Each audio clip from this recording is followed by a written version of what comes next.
तो आज हम लोग सामर्थ्य के विषय में थोड़ा सा बातें करेंगे और एक वचन पढ़ेंगे अपनी बाइबल से, भजन संहिता का 84 का 5, 6 और 7 वचन।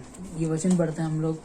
जिस प्रकार से इन वचनों में इस जैसे लिखा है कि क्या ही धन्य है वह मनुष्य जो तुझसे शक्ति पाता है और जिनको सियोन की सड़क की सुधि रहती है। वे रोने की तराई में जाते हुए उसको सोतों का स्थान बनाते हैं। फिर बरसात की अगली वृष्टि उसमें आशीष ही आशीष उपजाती है। वे बल पर बल पाते जाते हैं। उनमें से हर एक जन सियोन में परमेश्वर को अपना मुंह दिखाएगा।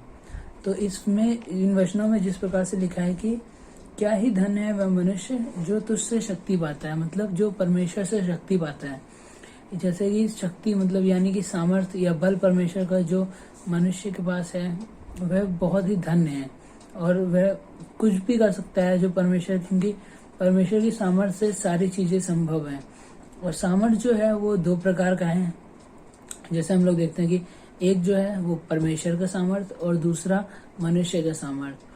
और हमें जो है परमेश्वर के हर समय परमेश्वर के सामर्थ्य की जरूरत रहती है कि परमेश्वर का सामर्थ्य हमारे पास होना चाहिए। और जैसा एक वचन में कहता है, रोमियो के 5 और 6 वचन में कहता है कि जब हम निर्बल थे तभी यीशु मसीह हमारे लिए मरा। मतलब हम निर्बल थे यानी जब हमारे पास कोई भी बल नहीं था, हम बिना बल के थे, तब यीशु मसीह ने क्रूस पर हमारे लिए अपनी जान दी और हमें बचाया जब हम निर्बल थे। और इसमें आगे उसमें कहता है हमारा बल हमेशा परमेश्वर के साथ बढ़ता जाता है।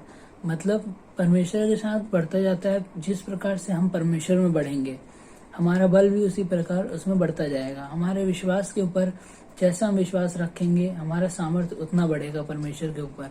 परमेश्वर हमें अपना सामर्थ्य प्रदान करेगा, अपना बल देगा, अपनी शक्ति देगा और हम उसमें बढ़ते जाएंगे। और एक वचन में यशायाह के 40 अध्याय के 28 से 31 वचन में इस पर जैसे कि लिखा है, हम लोग पढ़ते हैं 40 अध्याय के 28 से 31 वचन में। क्या तुम नहीं जानते, क्या तुमने नहीं सुना, यहोवा जो सनातन परमेश्वर और पृथ्वी भर का सृजनहार है, वह ना थकता ना श्रमित होता, उसकी बुद्धि अगम है। वह थके हुए को बल देता है और शक्तिहीन को बहुत सामर्थ्य देता है। तरुण तो थकते और श्रमित हो जाते हैं और जवान ठोकर खाकर गिरते हैं, परंतु जो यहोवा की बाट जोते हैं वे नया बल प्राप्त करेंगे और वे उकाब के समान उड़ेंगे। वे दौड़ेंगे और श्रमित ना होंगे, चलेंगे और थकित ना होंगे। तो इस वचन में जिस प्रकार से लिखा है कि जो सृजनहार परमेश्वर है, जिसने सब चीज को रचा है, वो रचने वाला जो है वो कभी श्रमित नहीं होता। परमेश्वर कभी थकता नहीं है। परमेश्वर के पास सामर्थ्य है और वो कभी थकता नहीं है। और परमेश्वर ना जिसके पास परमेश्वर की सामर्थ्य होती है वो भी कभी श्रमित नहीं होता है। जैसा कि इन वचनों में लिखा है कि वह थके हुए को बल देता है। जिसके पास बल नहीं है, जो थका हुआ है, जो परिश्रमी है, उसको वह बल देता है अपना और अपनी शक्ति देता है और वह थकता नहीं है। जिसके पास सामर्थ्य नहीं है वह उसे सामर्थ्य देता है। जो भी असामर्थी है उसे वह सामर्थ्य प्रदान करता है अपनी। और जो परमेश्वर की बाट जोते हैं और परमेश्वर में बढ़ते जाते हैं वह उन्हें नया बल देता है। मतलब जो परमेश्वर में बढ़ते हैं और उसकी बाट जोते हैं वह परमेश्वर उसे सामर्थ्य देगा और उसे बल प्रदान करेगा अपना। और जिस प्रकार से यशायाह का 40 के 10 मतलब इसी अध्याय के 10 वचन में जिस प्रकार से लिखा है कि देखो प्रभु यहोवा सामर्थ्य दिखाता हुआ आ रहा है, वह अपने भुजबल से प्रभुता करेगा। देखो जो मजदूरी देने की है वह उसके पास है और जो बदला देने का है वह उसके हाथ में है। मतलब इसमें कहता है कि वह देखो जो सामर्थी परमेश्वर है वो अपना सामर्थ्य दिखाता हुआ आ रहा है। परमेश्वर जो है बहुत ही जल्द आने वाला है और परमेश्वर इस जगत में आएगा और सबको बचाएगा। और जैसा कि फिलिपियो 4:13 में कहता है कि हम परमेश्वर की सामर्थ्य के द्वारा कुछ भी कर सकते हैं, कोई भी काम। परमेश्वर की सामर्थ्य यदि हमारे अंदर है तो कोई भी कार्य हमारे लिए असंभव नहीं है। हम कोई भी कार्य आसानी से कर सकते हैं परमेश्वर की सामर्थ्य यदि हमारे पास हो तो। और इफिसियों का 3:16 में जिस प्रकार से लिखा है, पौलुस प्रार्थना, जैसा कि इसमें पौलुस की प्रार्थना हम लोग देखते हैं कि पौलुस जिस प्रकार से परमेश्वर से प्रार्थना करता है हमारे लिए कि परमेश्वर की आत्मा से अपने भीतरी मनुष्य तत्व से सामर्थ्य पाकर बलवंत हो जाए हम लोग। इस प्रकार से पौलुस प्रार्थना करता है कि सामर्थ्य के लिए परमेश्वर से, उसी प्रकार हमें भी करना चाहिए परमेश्वर से प्रार्थना, ताकि वो हमें सामर्थ्य प्रदान करे, अपना बल दे हमें। और यदि हम किसी व्यक्ति तक सुसमाचार पहुंचाना है तो हमें सामर्थ्य की बहुत ज़रूरत है। मतलब यदि हम किसी को सुसमाचार सुनाते हैं तो उसके लिए जो है हमें सामर्थ्य की ज़रूरत है परमेश्वर की। जब हमारे पास परमेश्वर का सामर्थ्य होगा तब हम अद्भुत रीति से परमेश्वर के कार्य में काम आएंगे, परमेश्वर के राज्य के लिए हम बढ़ सकेंगे और परमेश्वर में अद्भुत कार्य करेंगे जब हम परमेश्वर की सामर्थ्य हमारे पास होगी। और एक वचन हम लोग पढ़ते हैं 2 कुरिन्थियों का 12:9, जैसा कि इस वचन में लिखा है, पर उसने मुझसे कहा, मेरा अनुग्रह तेरे लिए बहुत है, क्योंकि मेरी सामर्थ्य निर्बलता में सिद्ध होती है। इसलिए मैं बड़े आनंद से अपनी निर्बलताओं पर घमंड करूंगा कि मसीह की सामर्थ्य मुझ पे छाया करती है।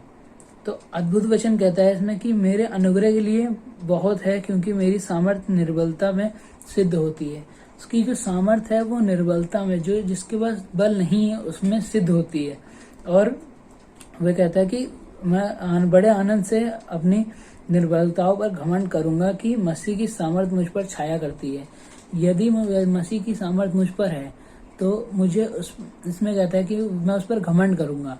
मतलब परमेश्वर जो है, परमेश्वर की सामर्थ्य सब कुछ है। परमेश्वर की सामर्थ्य यदि हमारे पास है, जैसे हमने देखा कि कोई भी कार्य हम आसानी से कर सकते हैं और कोई भी कार्य हमारे लिए असंभव नहीं होगा यदि हमारे पास परमेश्वर की सामर्थ्य है। और इसलिए जब हम आत्मिकता में बढ़ते हैं तो कभी हम थकते नहीं हैं, हमें कभी थकान महसूस नहीं होगी, हम श्रमित नहीं होंगे, क्योंकि परमेश्वर की सामर्थ्य है। परमेश्वर की सामर्थ्य हमेशा वो नई होती है और परमेश्वर के सामर्थ्य में सारे काम आसानी से हो सकते हैं। इसीलिए हम कोई भी कार्य करते हैं तो हमें सिर्फ और सिर्फ एक चीज़ की ज़रूरत है, जो परमेश्वर की सामर्थ्य। और जब हम सारे काम सामर्थ्य और विश्वास के द्वारा करते हैं तो परमेश्वर हमें बहुत बढ़ाता है और परमेश्वर सब कुछ संभव करता है हमारे लिए। सारी चीज़ें संभव हो जाती हैं और हम आसानी से कार्य कर सकते हैं। तो इसके विषय में हम लोग प्रार्थना करते हैं। धन्यवाद देते हैं यीशु मसीह पिता परमेश्वर, धन्यवाद देते हैं प्रभु पिता। हम प्रार्थना करते हैं यीशु मसीह पिता, सामर्थ्य के विषय में पिता आपने हमें सिखाया पिता। हम प्रार्थना करते हैं यीशु मसीह, हमें सामर्थ्य प्रदान करिए यीशु मसीह, अपना बल दीजिए यीशु मसीह, जिसके द्वारा हम सीख सके पिता, हम समझ सके पिता। जो कार्य आसान नहीं है पिता उनको हम आसानी से कर सके यीशु मसीह। आपके सामर्थ्य में सारी चीज़ें हैं प्रभु, जो पिता हम उसको आसानी से कर सकते हैं यीशु मसीह। कोई भी कार्य हम आपकी सामर्थ्य के द्वारा आसानी से कर सकते हैं यीशु मसीह। धन्यवाद देते हैं पिता उसके लिए, धन्यवाद देते हैं प्रभु। आप संभालिए पिता, आप प्रत्येक लोगों को यीशु मसीह इनके घर में सुरक्षित रखिए यीशु मसीह। इन वचन सुनने के लिए पिता धन्यवाद पिता, जो भी जिन्होंने वचन सुना यीशु मसीह उनको संभालिए यीशु मसीह, उनकी रक्षा कीजिए यीशु मसीह। धन्यवाद देते हैं प्रभु, यीशु मसीह के नाम से मांगते हैं, आमीन।